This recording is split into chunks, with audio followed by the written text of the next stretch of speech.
கடலூர் மாவட்டம் காட்டுமன்னார் கோவில் கலைமகள் மெட்ரிக் மேல்நிலைப்பள்ளி சார்பில் மாணவர்களை காவல் நிலையம் அழைத்துச் சென்று காவல்துறையின் செயல்பாடுகள் குறித்து விளக்கம் அளிக்கப்பட்டது.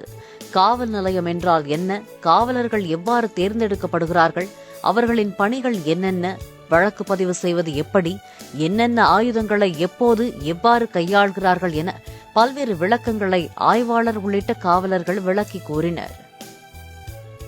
யூனிஃபார்ம்னா என்ன? இப்போ நீங்க எல்லாம் ஏன் இந்த கலர் ட்ரெஸ் யூஸ் பண்ணிருக்காங்க? இந்த ஸ்டூடெண்ட்ஸ்னா எல்லாமே ஒன்று. இந்த ஸ்கூல் ப்ரிமிசஸ் நீங்க வந்துட்டீங்கன்னா நீங்க எல்லாம் யாரு? ஸ்டூடெண்ட்ஸ். அந்த மாதிரி நாங்கள் இந்த ட்ரெஸ்ஸை போட்டோம்னா நாங்களாம் யாரு?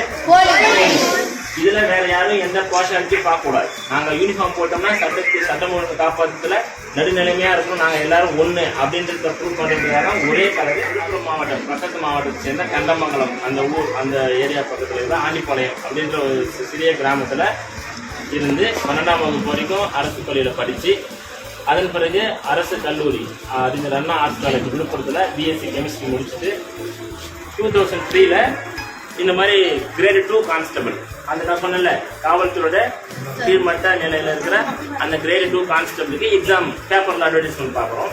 அதுக்கு இந்த மாதிரி காவலர் தேர்வுன்னு வருது. அதை பார்த்துட்டு அதுக்கு அப்ளை பண்ணிட்டு எக்ஸாம் எழுதி 2ஆம் நிலை காவலராக 2003ல தேர்வாகி ஒரு 8 வருஷம் பணிபுரிந்தேன்.